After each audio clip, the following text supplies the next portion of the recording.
And again.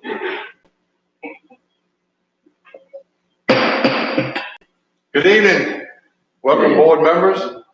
Good evening, staff. Glad to have some of our staff members here with us tonight. We also want to welcome all of those that are live streaming our meeting.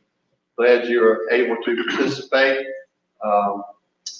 even though we're not together. So, but glad you all could be a part of our meeting tonight. It's the board's practice that prior to the commencement of our board meeting and before calling the meeting to order, that a prayer be given. The board member who delivers the prayer may make reference to his or her own religious faith, just as you might refer to yours when offering a prayer.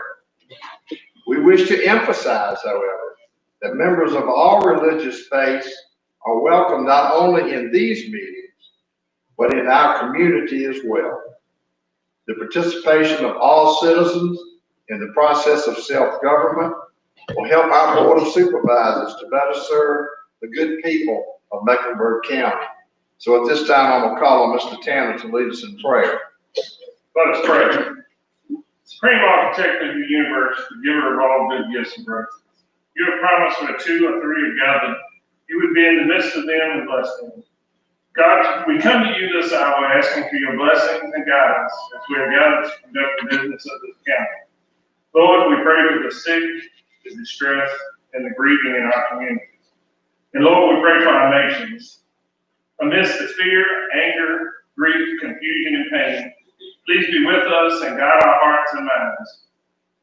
And Holy Father, only you know what lies ahead. We only ask you to forgive us our sins and bless us in all that we do. In your name we pray. Amen. Amen. At this time, I will call this meeting of the Mecklenburg County Board of Supervisors to order. I would remind those in attendance, if you would, please mute your cell phones at this time. And also ask that you please stand for our pledge. I pledge allegiance to the flag of the United States of America and to the republic for which it stands, one nation, under God, indivisible, with liberty and justice for all. Thank you.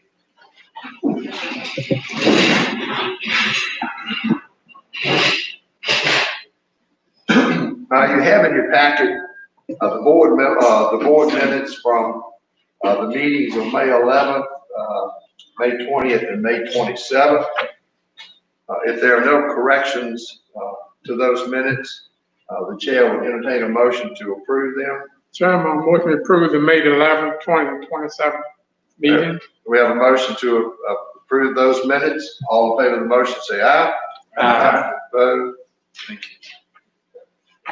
You have the agenda in front of you there. I have no additions or deletions to that agenda. Anyone else have any additions or deletions at this time? Could we add Ms. Langford at the end of my report? Ms. Just to give you an Langford. update on tax collection. Okay. We'll make that item 10 under F10.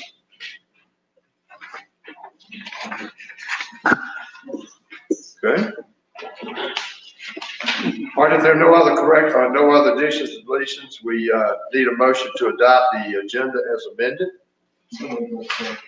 Motion to adopt the amended agenda. All in favor, say aye. Aye. Our first order of business tonight is noise ordinance amendment. We had done an emergency resolution dealing with that. Tonight we're having a public hearing. Mr. Carter, you want to Yes, comment sir. on that? We had received, the board had complaints regarding an individual putting off a air cannon all night long. He said it was to keep away coyotes from his livestock. There is an exemption. We can regulate noise cannons in state code, so we have done that. You did receive complaints from many in the neighborhood, and I think you all as board members have received many calls from the neighbors regarding the fact that this gentleman was doing it, keeping everyone up in the neighborhood all night long, with them going off every minute or so. We did receive one comment, and that was from Ms. Preston, who was here. at the meeting, and I've got a copy of that in each one of your positions. She is hoping that you all will approve it if you've already advertised, which has been advertised in all the papers. Anybody have any questions of Mr. Carter this time? All right, well, I'm gonna, we'd like to say we got this one written, comment in support of the amendment. So, I would declare the public hearing to be closed. And this time we need to adopt the ordinance. So do I need to have a motion to adopt the ordinance? Mr. Chair, so moved. We have a motion to adopt the, noise ordinance. Any further discussion? All in favor, say aye. Aye. Opposed? Thank you. Okay, report on the Lake Advisory Committee, Mr. Wilkinson. Yes, sir. Thank you, Mr. Chairman. The Lake Advisory Committee met on Wednesday, May 27th, 2020, at 7:30 p.m. in the Board of Supervisors meeting room, Fort in Virginia. Members present, myself, Chairman, David Brinkley, Andy Hargrove, Charles Jones, Lancy Spain, Robert Hendrick, H. Wayne Carter. Chairman called the meeting to order. The committee reviewed an application from Robert Jamison on behalf of Marymount and Pete's Farm Property Owners Association for 5 no-wake buoys on Hawtree Creek. The committee discussed the narrow channel, boat docks, stumps, and blind curves being a safety hazard that should be addressed. Upon a motion of Mr. Jones, the committee voted unanimously to take this matter to public hearing on June 17th, 2020 at 6 p.m. Mr. Hendrick will advertise the public hearing and notify the adjoining property owners. There being no further business, the meeting was adjourned. Thank you. Anybody have any questions of Mr. Wilkinson concerning this committee forward? Okay, thank you. Small Business Recovery Assistance Fund, someone here? Cindy's here. You all have been sent a draft proposal by her. They have funding to try to do some help for small businesses in the county.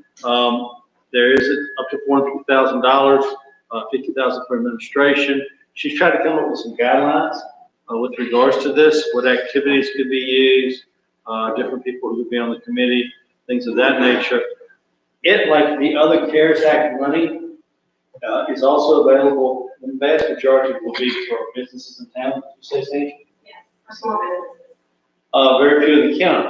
It, just like the other CARES Act money, if it isn't spent correctly, you have to pay it back. You're on the hook for the $500,000. Just like all of it, the towns can apply, but you would be actually administering the grant for the town. Some towns might not have anybody who would apply.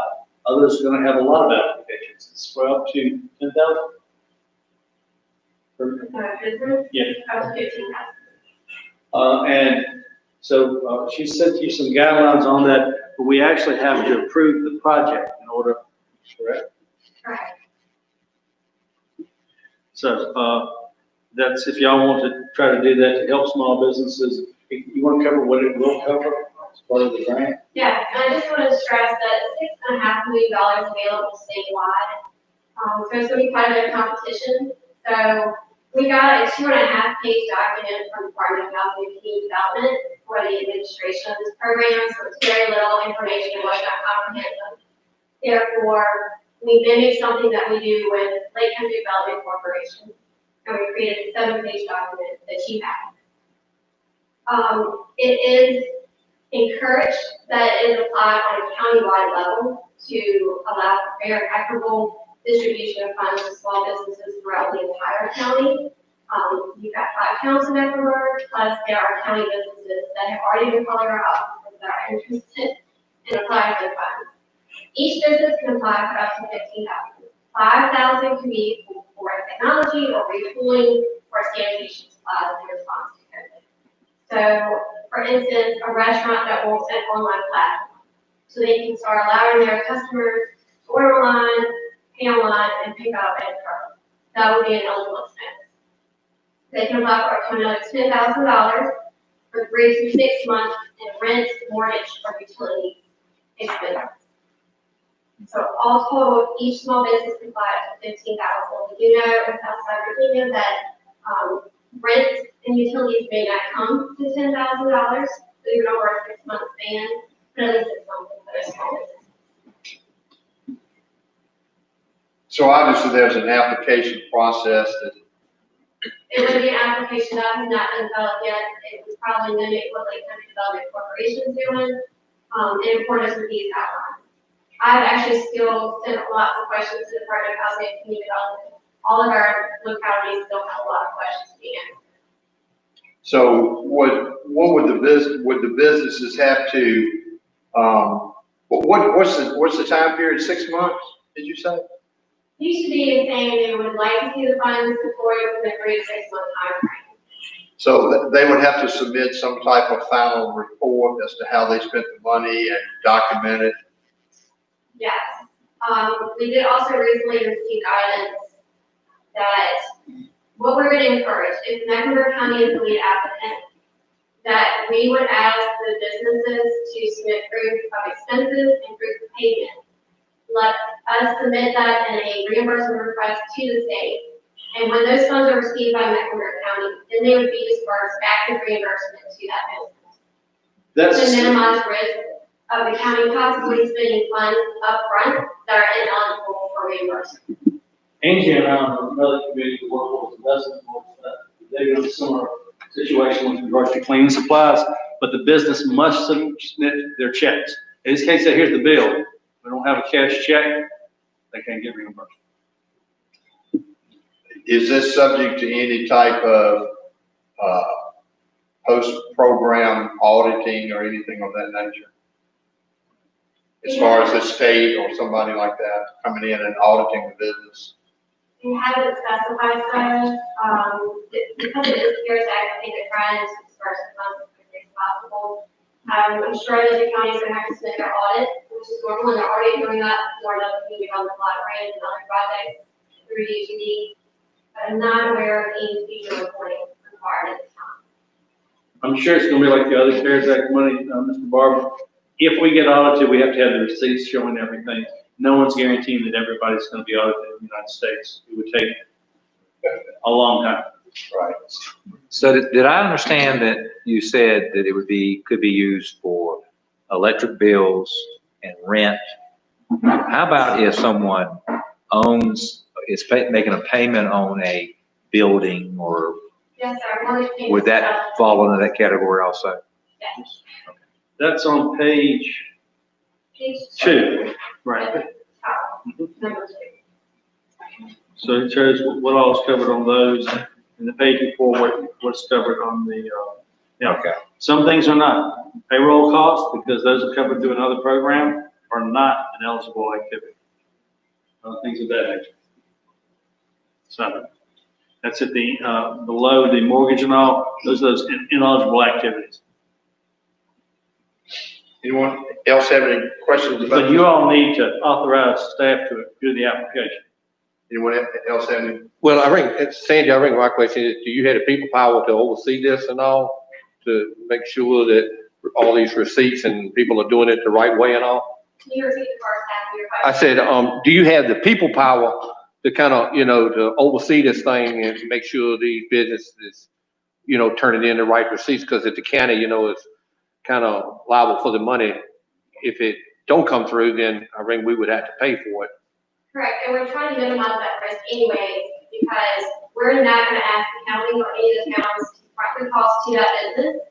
They're gonna have to wait and seek reimbursement when the funds are received from the state.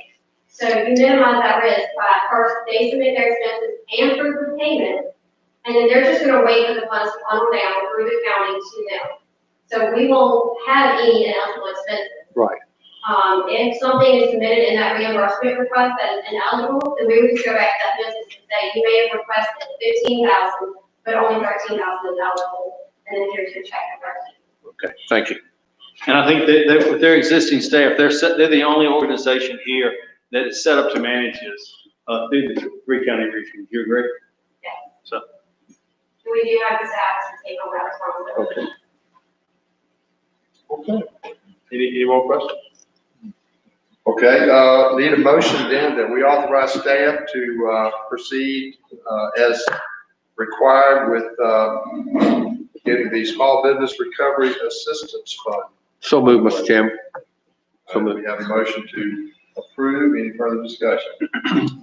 All in favor of the motion, say aye. Aye. Opposed? Okay, Mr. Spain, budget matters.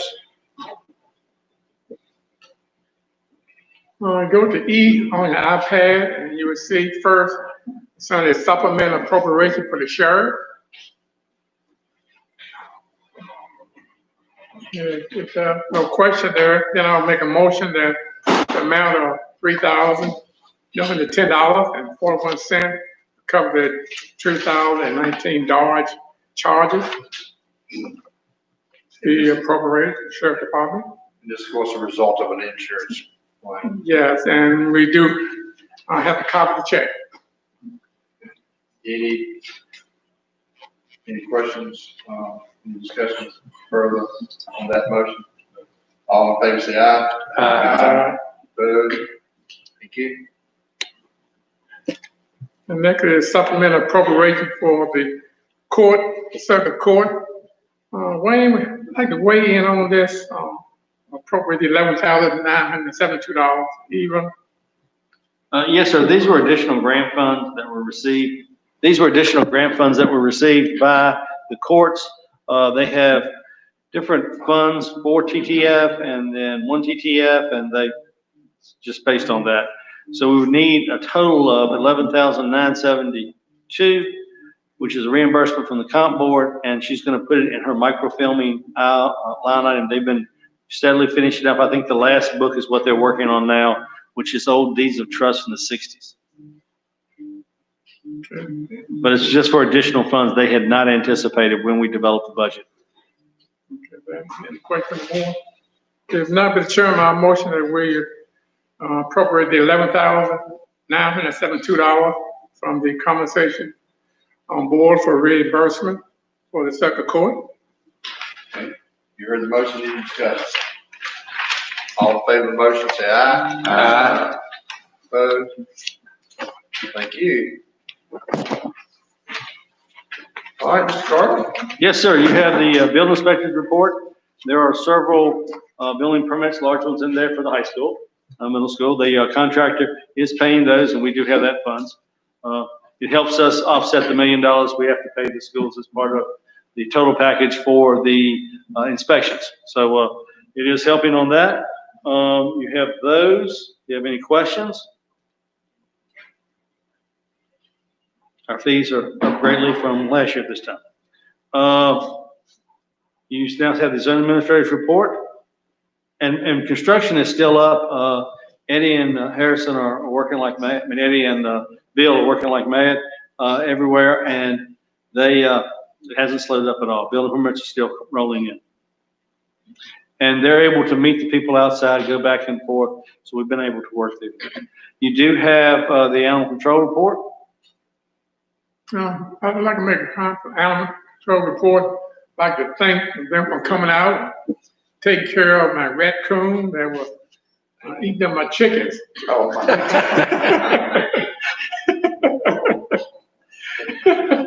Your wife's beloved chickens. I'm sure That's that's Ooh. Okay.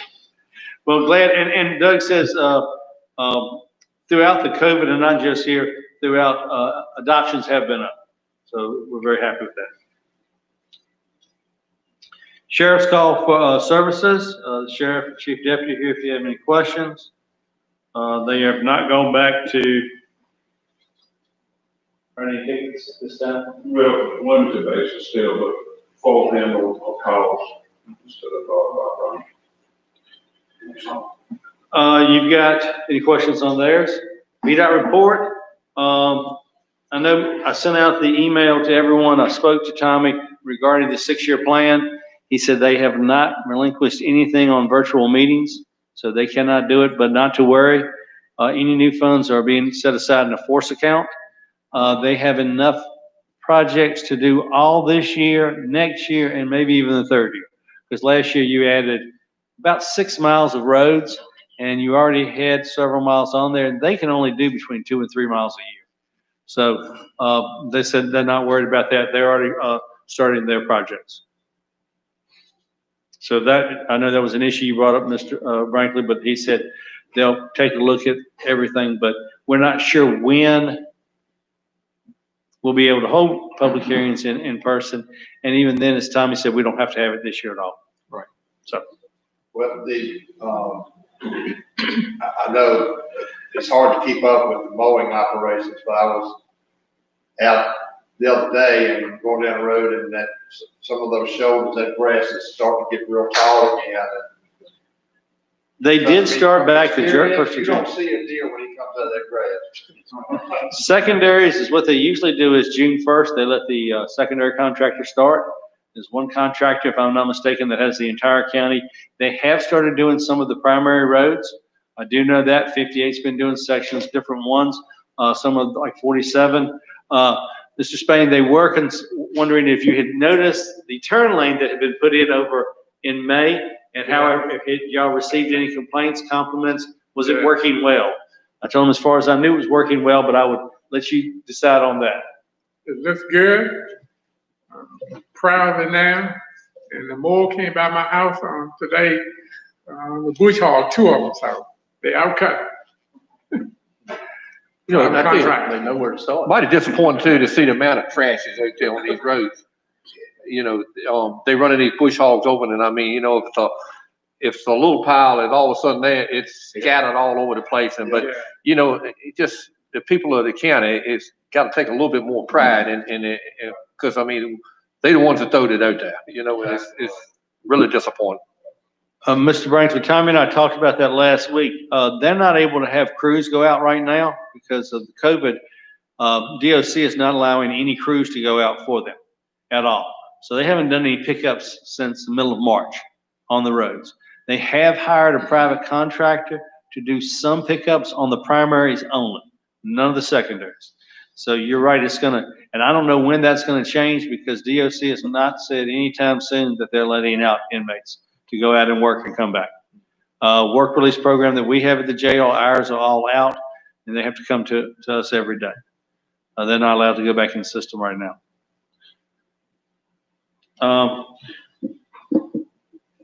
Next, we have the Highway 49 housing project bank account. It needs to be closed. We have finished that project. Okay. So we need a motion to authorize that.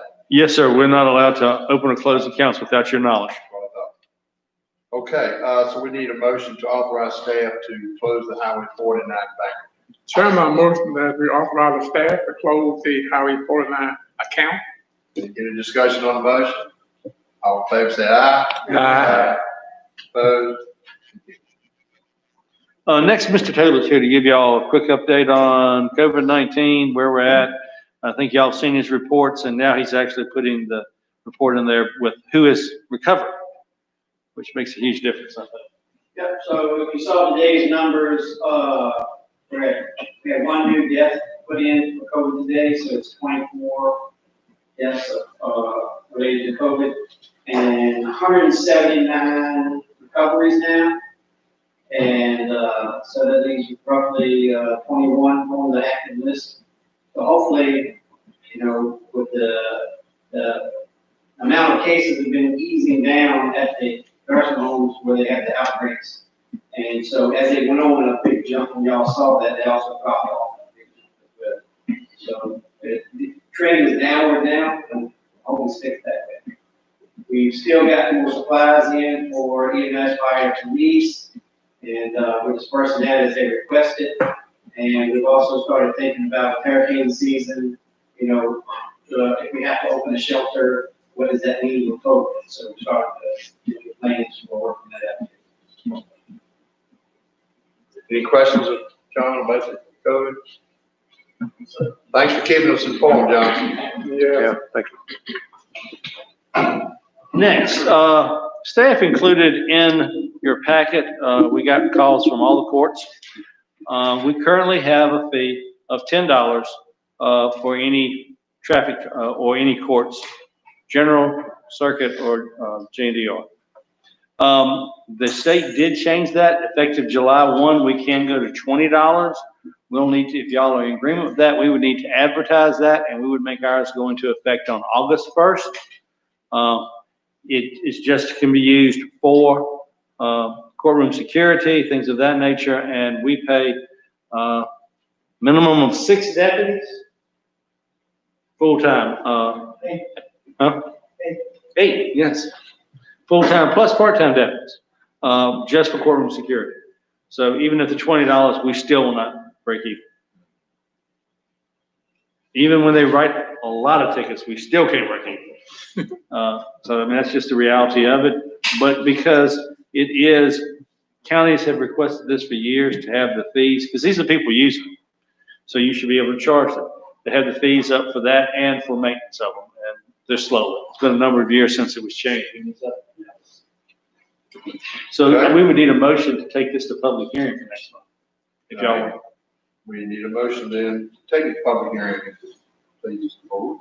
So moved. We have a motion to take the courthouse security fee change to public hearing. Any further discussion? All in favor, say aye. Aye. Opposed? Thank you. Next, several of y'all had questions last month regarding the reassessment process. So, Mr. Taylor and Ms. Wagstaff are here to explain that to you.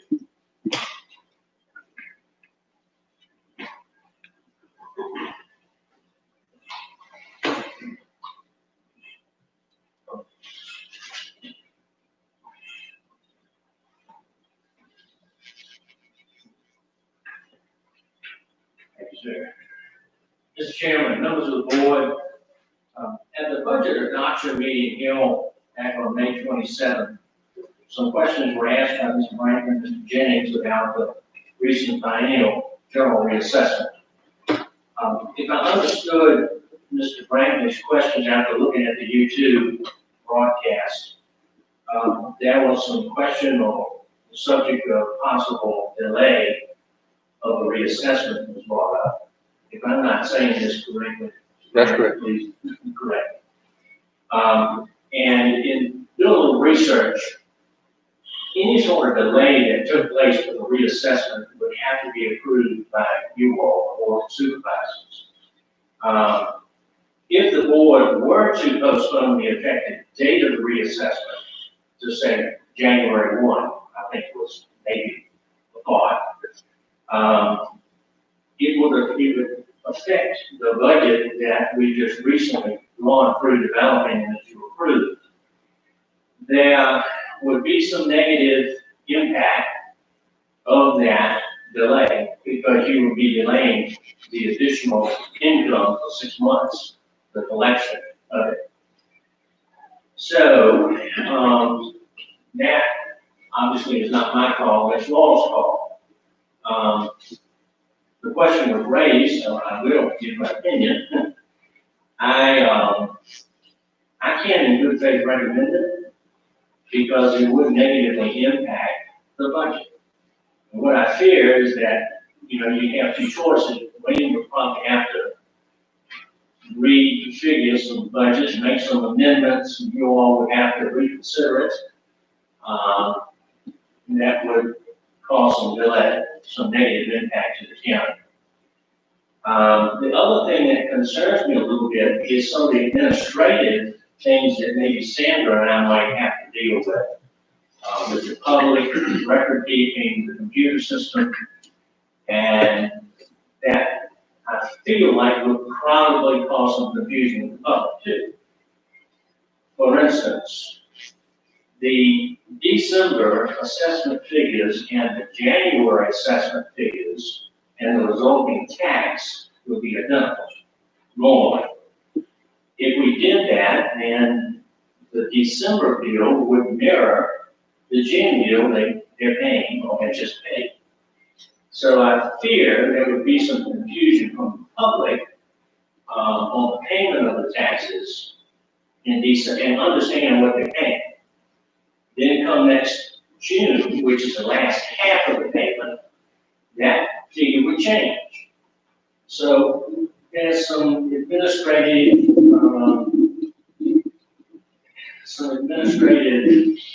issues there that might cause some problems. So, the second point of discussion during the meeting was also raised by Mr. Jennings, regarding the increases in the reassessment. He and Mr. Brantley indicated that they had been contacted by some constituents in their districts about increases in their assessments. I was not at the meeting and had asked Wayne about my coming and talking a little bit about the reassessment and answering those questions. Wayne contacted me the next morning. I told him I'd be glad to go. So, having two new board members, this might be a good opportunity to explain the reassessment process, both to them, but also I expect the veteran members might pick up a thing or two on what's involved with reassessment. I have with me tonight Lisa Wagstaff, our chief deputy, and our lead assessor. And Lisa will explain some aspects of the reassessment a little later in our presentation.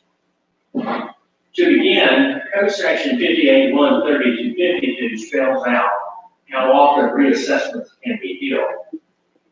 They range from annually to up to 6 years.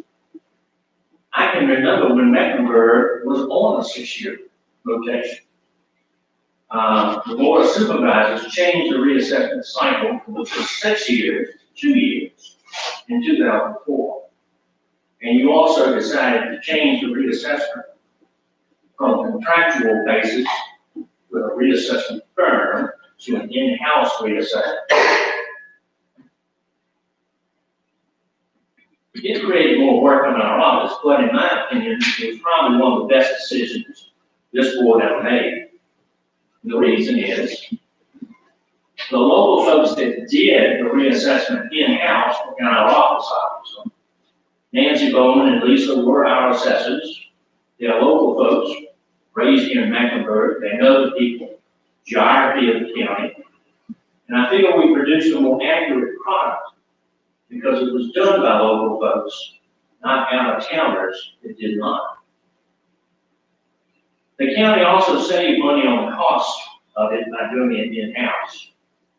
I served on the Board of Equalization during the time that we were on a 6-year rotation. And I'm gonna be honest with you, it was a whipping. It was a whipping. I'll never forget at the end of each hearing, Richard Inge, Max Smith, Hop King, John Roy, and myself felt like we put a shingle roof on in August for the full practice. I promise. So, the board made an excellent decision when they did that. Now, we're fortunate, in my opinion, to have a very knowledgeable staff. When I took office on January 1 of 8, I inherited staff that were very familiar and comfortable with their assessment responsibilities. And the reason I say this is, I started appraising real estate in 1984. So I didn't fall off the turnip truck as far as appraising real estate. And so when I saw what staff was doing, how they were doing it, I knew that they knew what they were doing. Plus, mass appraisal work is a little different than doing fee appraisal work. Fee appraisal is one that you would get for someone to come and appraise your house, as an example, for a mortgage. Mass appraisal work that we do in a reassessment is very, very different. The concepts of some of it, the methodology is different. Lisa will probably touch on that a little later. So, I depend on them to do the bulk of the reassessment work every 2 years. And with approximately 33,000 parcels of land, it keeps them quite busy. I spend a fair amount of time with them as well during that process. Most of my time is spent in personal property, where we have to appraise, assess, and value 50,000 items of personal property every year. Now, to change subjects, let's discuss the subject of fluctuating values that Mr. Jennings and Mr. Franklin brought up. The Code of Virginia requires that we assess all real estate at 100% of its fair market value, or as close as we can possibly get. The Department of Taxation performs an audit of our sales in Mecklenburg County annually compared to our assessed values. And for the last 10 years, we've averaged approximately 96% accuracy. What this means is that every assessed value has been 96% of the sales amount. So in other words, if you sold a piece of property for $100,000, we said it was worth 96. We're real proud of that statistic. Do we make mistakes? Absolutely. Make mistakes every year. And I guess, you never want to make a mistake, but you're going to make a mistake. With 33,000 parcels scattered over I think probably the fourth largest county in Commonwealth, Virginia, with 2 lakes that border North Carolina, and we have to go into North Carolina, come back into Virginia to find and assess is a challenge. And sometimes we're going to overlook something, we're going to miss something, or people don't tell us something. And so therefore, we make mistakes. I'll never forget what my dad told me as a young fellow when we were in the oil business. We were Exxon distributors. And Dad always told me, he said, son, if you don't make a mistake, you're not doing anything. But if you make a mistake, fix it, apologize, and don't do it again. And that's what I have tried to conduct myself in business since I've been here. I've said that to my staff, and that's the way we try and operate. If we make a mistake, we're going to fix it, especially if we make a mistake. So, fluctuating property values are caused by many things. The leading cause of increasing or decreasing property values are sales. Increases and decreases in values can be caused by sales, additions or improvements, changes in use or zoning, income, general condition, and functional worthiness or obsolescence. Let me give you a real example of how things can vary and fluctuate. I live in a townhouse in South Hill. There are 25 townhouses in that development. They are owner-occupied. They're situated on an approximate 1,000-foot long cul-de-sac street. My townhouse went up $11,500 in value, or approximately 7.5%, despite the countywide reassessment going up slightly less than 1%. The actual increase, I believe, was 0.98%. So others in the development came up in value with mine. Some came down a little bit, and some remained the same. So in summary, property can go up in value and come down, and unless the general pattern is up, sometimes values, the total values may not change a lot, and this year is a case in point. Now, this is an interesting statistic.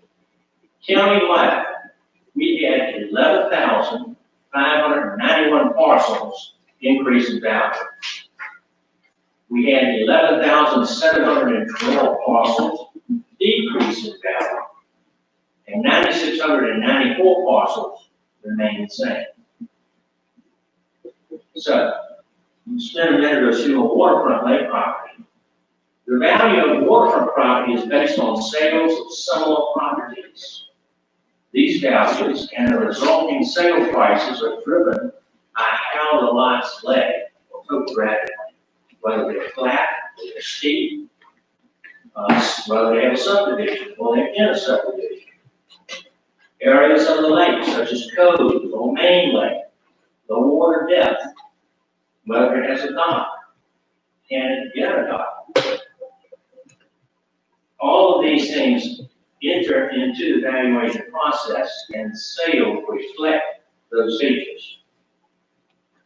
We're estimating that we will have approximately $4.6 billion of assessed real estate value this coming year. generating over $19.5 million. So as you can see, there's quite a lot that goes into valuing these 33,000 parcels of land. I'm gonna turn it over to Lisa. We've got some handouts for you that she's gonna discuss a little bit. In closing, I encourage you to call our office if you have questions or concerns with your individual assessment. Any of your constituents, if they have any problem or question, please call us. We are conducting informal hearings now. In fact, they started today. And they will run through June 19th. So, please.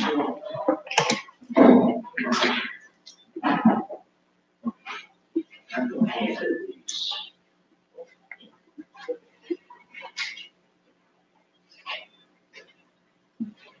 It's got some statistics to hand up to y'all. We're just going to show that the increase of 1% or more, the number of properties that increased 1% or more, the number of properties that decreased in value, and the numbers that did not change. These numbers are broken out by state flag code and district and town code. When we read that, we have to look at the prior 2 years of sales that taken place before the adjustment takes effect. So the sales took place 2018, 2019. We physically looked at approximately 1,900 states throughout the county in those 2 years. We determined that approximately 1,250 were on-scene transactions, which means they were not under any kind of stress. They were willing buyer, willing seller, no forced sale, anything. And the way we do that, determine those is anytime a transfer comes through or a sale comes through the office, we send out a sales letter. And it's basically asks the buyer to confirm the sales price is correct. If it was purchased, if you purchased it through a realtor, purchased through an owner, the prior owner, or if it was forced, anything like that. We also add on the sales letter if there are any detriments to the property, that we take into consideration that that's bad.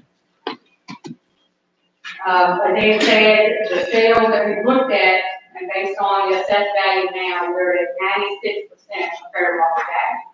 And state code says we cap at 100%, 12%, or 100% fair market value. And we're at 96%. So it's a lot that goes on during the reassessment. And like I said, it is math.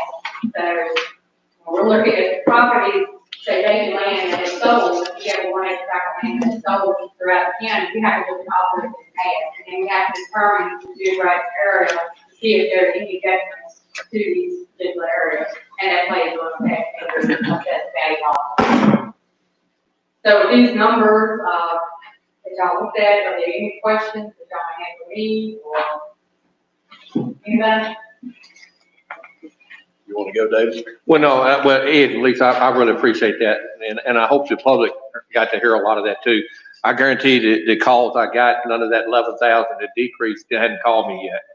They call us then. No, they want to raise. They wanted to raise, no, but yes, and I appreciate that. And one thing I like to ask another question.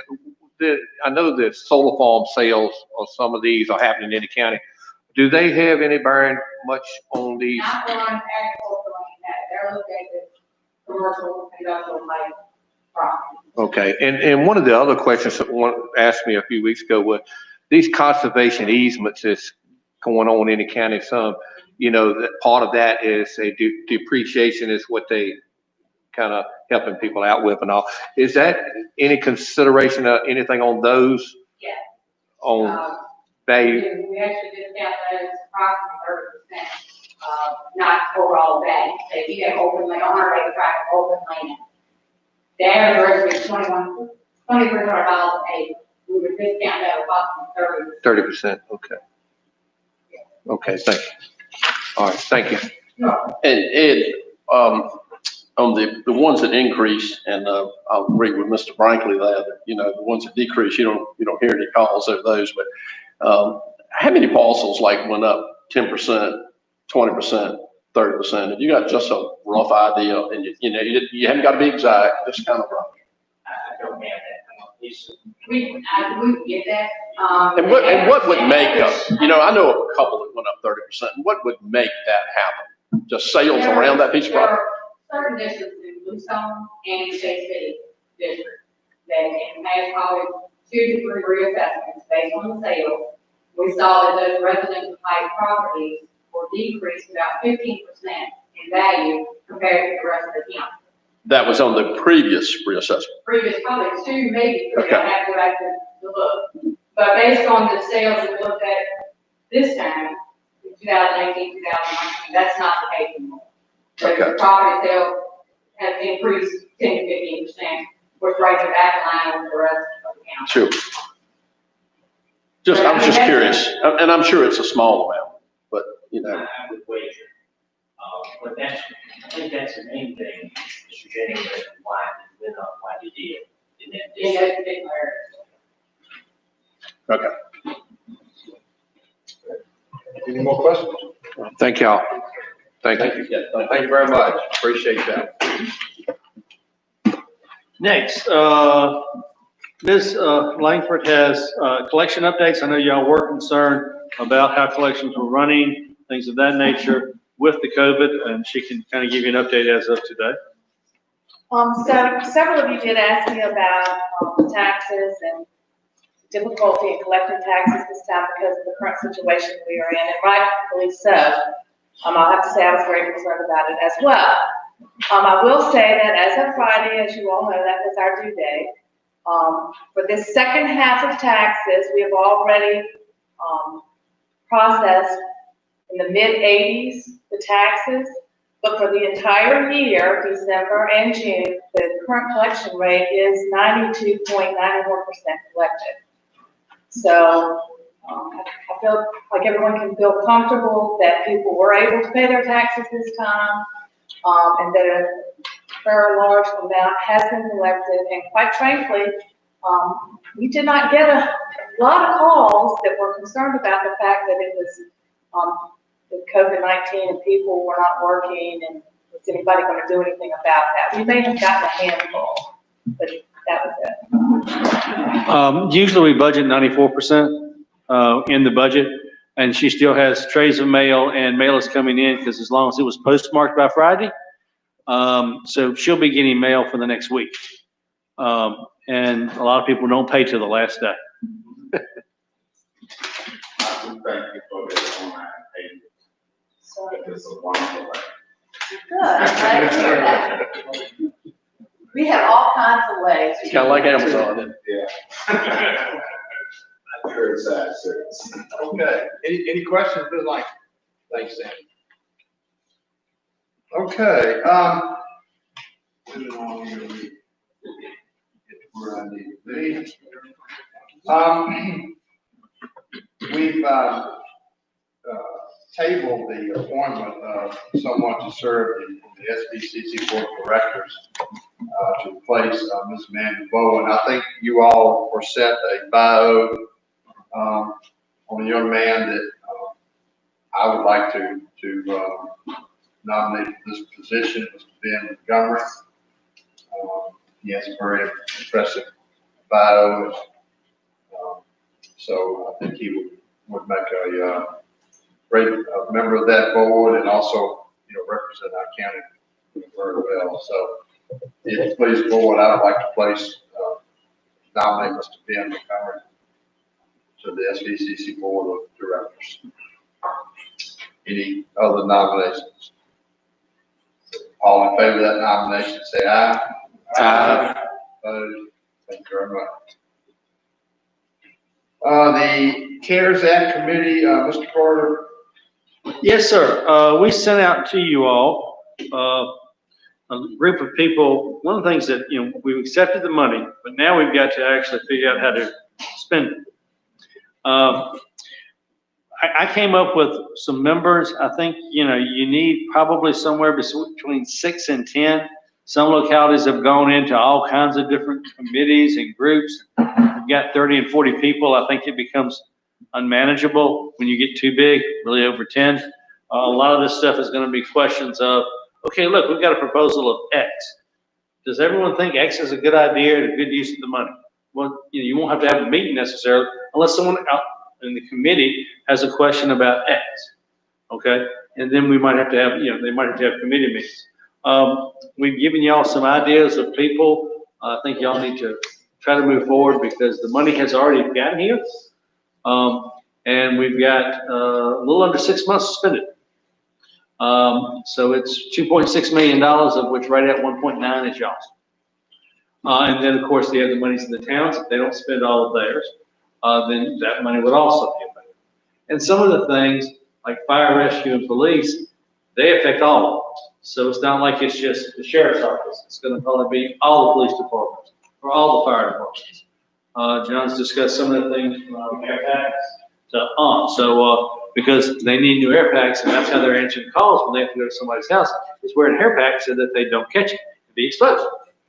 So, I would like to see y'all, if you don't have the committee, any ideas, like for board members, I put on there, I thought, Angie and Tina, John, fire, rescue, and police, they can nominate someone, I think, themselves of their organizations. They all have organizations, to go forward.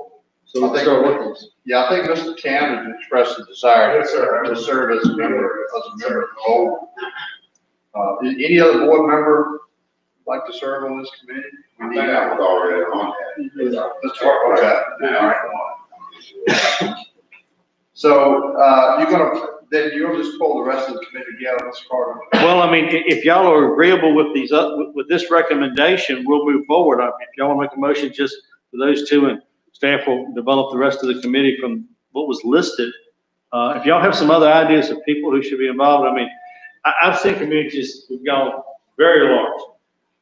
I'm not sure, the bigger it gets, the harder it is to handle. Yeah. Trying to get people together, everything else, everybody has so many ideas, but you miss somebody, 10's about as big as I think you should be. And you're close here. All right, so anybody want to make a motion then that, Mr. Hargrove, Mr. Tanner, and you said, Fire rescue, a member of fire rescue police, John, our tourism and economic development. Okay, all right, so anybody want to make a motion to proceed with that committee makeup? Mr. Chair, I so motion. All right, we have a motion. Any further discussion? All in favor say aye. Aye. Thank you. We've got several resolutions. Well, one way I'd like to approach this, I don't know, for instance, a resolution recognizing Annie Hicks. I'm assuming a board member requested this resolution. Ms. Lundy? Mr. Ms. Lundy, Chair, would you like to read that resolution? Mr. Chair, I did recommend her, but sadly she passed on Saturday morning. If I can take her to the family tomorrow night at the wake, I'm glad to do that. Okay. So, so you're gonna take that, you said you're gonna, do you want to read the resolution? It's in, I think it's in your, It's in the packet. You want me to read it, Ms. Lundy? You going? Yeah. You want to go ahead, since I had it on? I'll be glad to read it if you prefer. Okay. Okay, all right. Whereas the Mecklenburg County Board of Supervisors has learned of the 100th birthday of Mrs. Annie Hicks, and whereas Mrs. Hicks has been a member of the Amity Baptist Church for many years and a faithful Christian, worshiping our Lord is evidenced by one of her favorite sayings, God is good all the time. And whereas Mrs. Hicks has seen our county change over the past century by living through the Great Depression, to a world war, to the advent of the computer, and it is through her family and friends that she has been able to stay strong. Now therefore be it resolved that the Mecklenburg County Board of Supervisors does hereby wish to honor Mrs. Annie Hicks on her recent 100th birthday. Congratulations, Ms. Hicks, and God bless you. Okay. Next is a resolution recognizing Mr. Wilson G. Sox Allgood as a board. Any board member want to read that resolution or have me do it? All right, I'm gonna run out of voice here. Mr. All right, Barber, we actually need a vote on the resolution. we do. Yes, sir. Individual. All right, need a motion to adopt the Andy Hicks resolution. Mr. Chair, I so move. We have a motion, any further discussion? All in favor, say aye. Aye. Opposed? Thank you. At a meeting of the Board of Supervisors held in Court County, Mecklenburg on June 8, 2020, in the Board of Supervisors meeting room of the Bank Building, the board by unanimous vote adopted the following resolution. Whereas the Mecklenburg County Board of Supervisors wish to posthumously honor Mr. Wilson Garland Sox Allgood for reaching his 100th birthday. And whereas Mr. Allgood was a 60-year member of the Boynton Volunteer Fire Department who helped protect his community and the county as a whole through the fire services. And whereas Mr. Allgood was a longtime member of the Christ Chapel Episcopal Church, where he helped with his Christian family. And whereas Mr. Allgood had a large and loving family who benefited from his knowledge and experience. Now therefore be resolved that the Mecklenburg County Board of Supervisors does hereby wish to posthumously honor Mr. Sox Allgood for his 100th birthday, a milestone very few of us will reach. Do you have a motion to adopt this resolution? Mr. Chairman, I make a motion, we adopt this resolution. You've heard the motion, all in favor say aye. Aye. Opposed? Thank you. Lastly, at a meeting of the Board of Supervisors held in Foley County, Mecklenburg, June 8, 2020, the Board of Supervisors meeting room of the Good Bank Building, the board by unanimous vote adopted the following resolution. Whereas the Mecklenburg County Board of Supervisors has learned of the passing of Mr. Donald Edward Probst and wishes to posthumously honor him for his 100 years spent on this earth. And whereas Mr. Probst was a member of the greatest generation, having served in the Army in World War II, where he served with distinction. And whereas Mr. Probst moved to Clarksville in 1950 and taught agriculture for many years to students at Clarksville High School and Bluestone Middle and High Schools. And whereas in his role as a teacher, he was a mentor to the youth he taught through his mild manner, wisdom, good humor, and his smile. And whereas he was a longtime member of New Hope Baptist Church, where he enjoyed spending time with his church family. Now therefore be it resolved that the Mecklenburg County Board of Supervisors does hereby wish to posthumously honor Mr. Donald Probst for his service to our county as a teacher and mentor on his passing. Motion to adopt the resolution. So moved. We have a motion, all in favor of the motion say aye. Aye. Opposed? Thank you. You have in your packet the minutes of the Roanoke River Service Authority for March and April. That's there for informational purposes. You also have in your packet the consent calendar. If there are no questions concerning the consent calendar, need a motion to adopt it. Chairman, I motion to adopt the consent calendar. Motion to adopt, all in favor say aye. Aye. Opposed? Thank you. All right, that's the end of our regular agenda items. Any public comments? Yes, sir. Public comments. I will go to board member matters. Ms. Lundy, I'll start with you, Mike. I would just like to say that we need to be careful and be safe, follow the governor's orders with the virus that we have now. And I'm very happy that the school could have a graduation for the seniors in both high schools this year. That's been the highlight of their career and going to school. And glad to see them still moving dirt. Thank you. Thank you. Ms. Franklin? Wayne, over at the solar farm site at Grasshopper, I know you addressed some of them about the mud and stuff in the road, and I've had, it's funny how we get complaints, but we do get a few complaints, and they go through there in the mornings, and I rode over there this week and to just check it out, and they go through there, the mud's on the road, dirt or whatever, and then they come through that spray, they spray the water across there, and then they come back with a sweep. But if you drive through there, you got mud that from top to bottom of your vehicle. And I got it on mine too. I mean, I noticed that. So I don't know what else they could do or whatever, but That's normal procedure on state roads is trying to do that, wet it and then sweep it off. Some of them try to run the sweeper before the water, some of them after. I don't know that's gonna help a lot because you gotta wash it off the road or people complaining because it's stuck on the road. right. And also the three people that we passed resolution, I didn't know Ms. Hicks, but Mr. Allgood there, I did know him, and you know you're getting old. I actually come over here to Borden and play softball with him. And you know, you're playing softball with a guy that just died of 100 years old. I want that. I'm not that old. But Mr. Allgood played until he was 65 years old over here. And he was quite a guy. And I know he used to go over and help a neighbor of mine, Mr. June Doggett. And I think Mr. Doggett died in his mid-90s. And some of the guys over at Borden asked one day, said, Sox said, what did you do over the weekend? He said, I went over yonder to help that old man some. And he'd be over there on the roof at 90 years old, helping him do some patchwork on his roof and stuff like that. And of course, Mr. Probst, I had the pleasure of having him as an agriculture teacher years ago, and a fine man. I know his kind smile and all, but I can tell you something, if you got out of line, he was pretty firm. I remember that too. But that's all I got. Mr. Chairman? Thank you, Mr. Chairman. All the comments I really got is just, one, glad to see all the businesses opening back up to 50%, glad to see them able to get back to some type of normalcy. Wayne, I'd like to make sure you thank the guys from the landfill and the sanitation department, because they've been behind the 8 ball for the last 3 months. I think they've been trying to keep up as much as they can, but I know they're really behind. But when they do clean it up, it looks good. I give them that.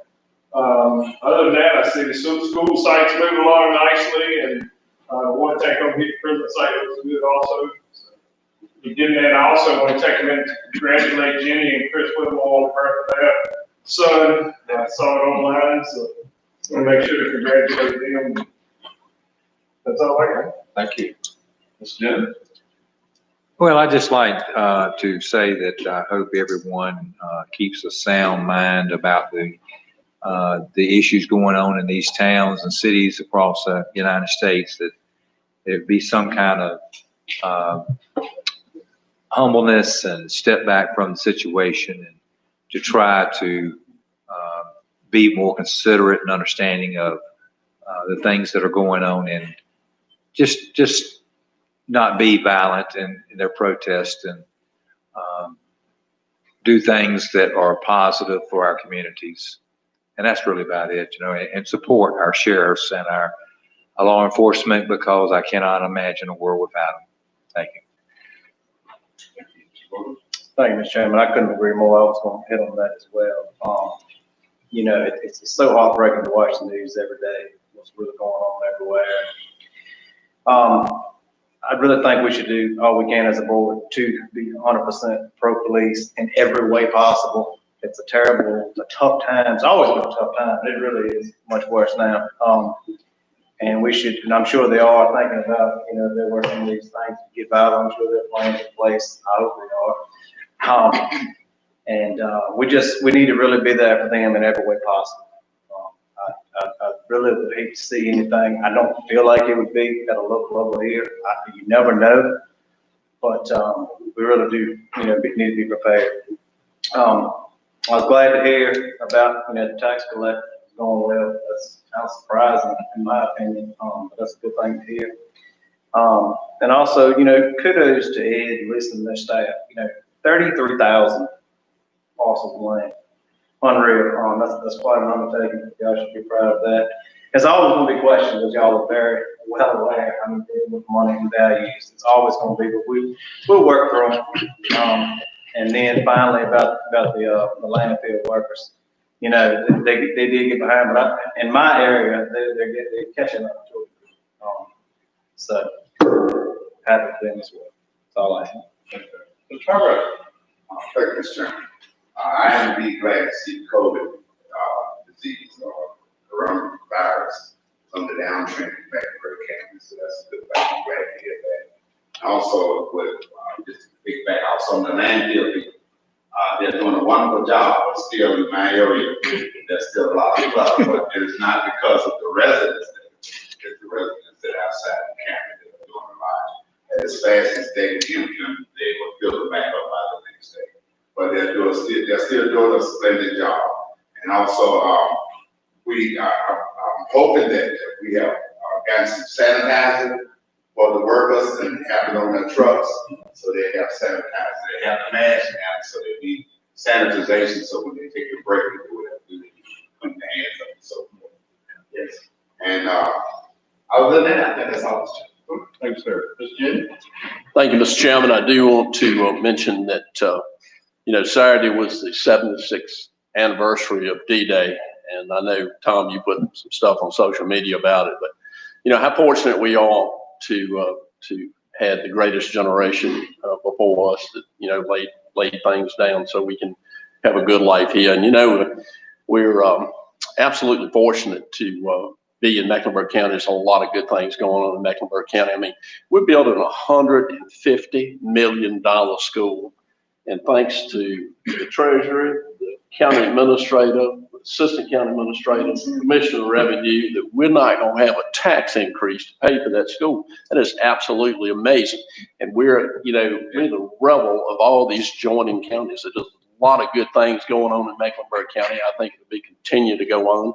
We've got a lot of good leadership here, and I hope it continues, to be perfectly honest with you. So hats off to everybody that works in Mecklenburg County, because you've done an outstanding job to supply a $150 million school for the citizens of this county, and no tax increase. Thank you.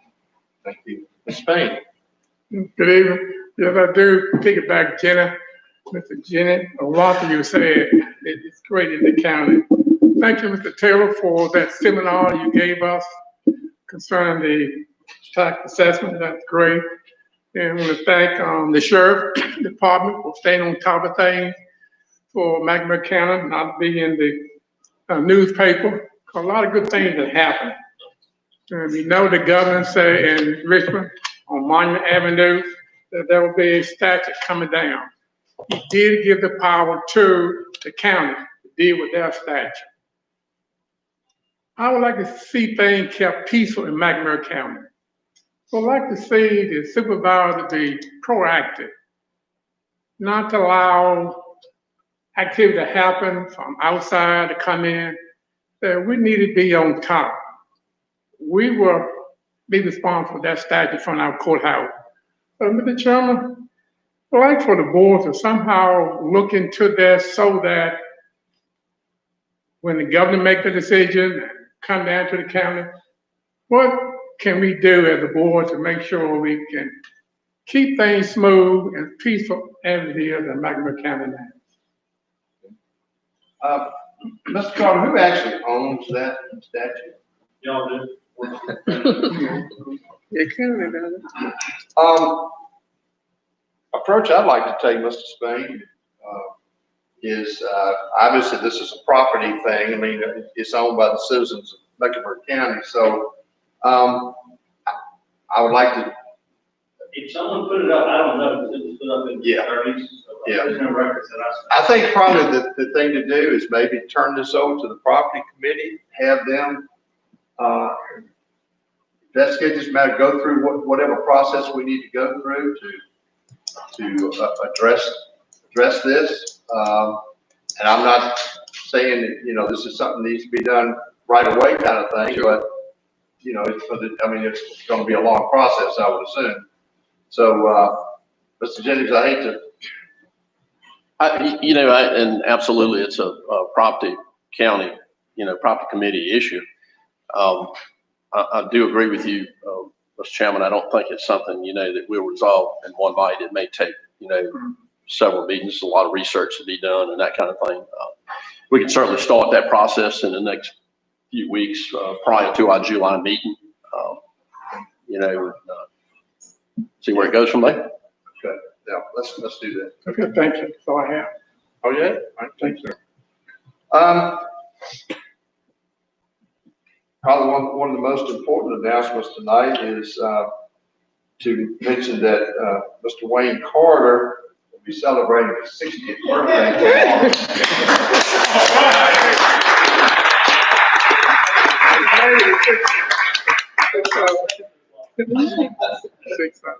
Well, he said if he'd have known he was gonna live to be this old, he'd have behaved himself better. I experienced some of that activity.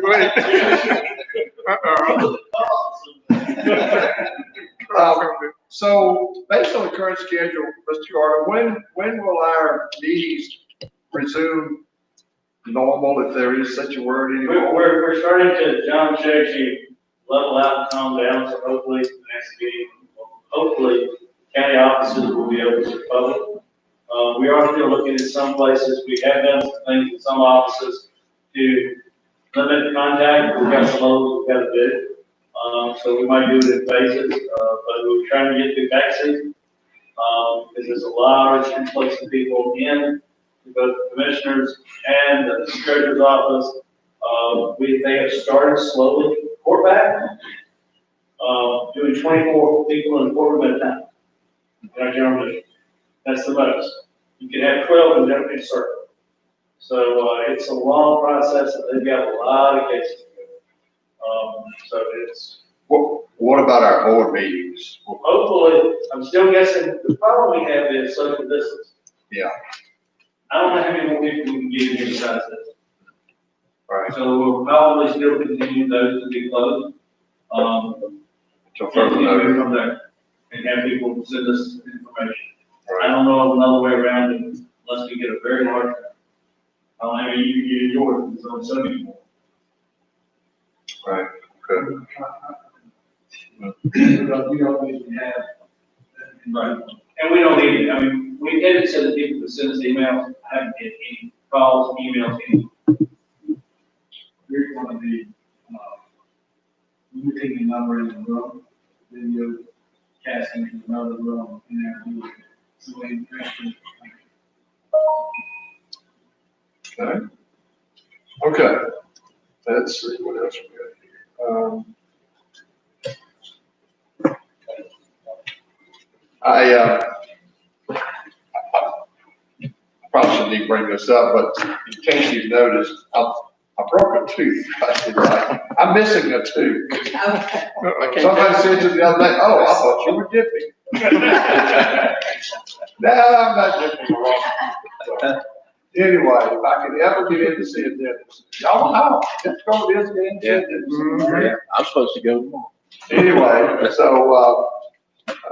but anyway, I just thought I was. Let's not, you can't tell. Okay, and on these resolutions, I really, I think it's great that this board honors these distinguished things that are people that in our county. I think that's a great thing that we do there, and I'm just, really, really proud of that. So, okay, well, anyone else, any other board member comments? We do need to go into closed session to discuss economic development issues. Of course, the live streaming will cease as a result of that. So, anyway, we need a motion to go into closed session. So, we have a motion to go into closed session. All in favor say aye. Aye. Opposed? This board is now in closed session. We'll take about a 5-minute recess. You got some food right there.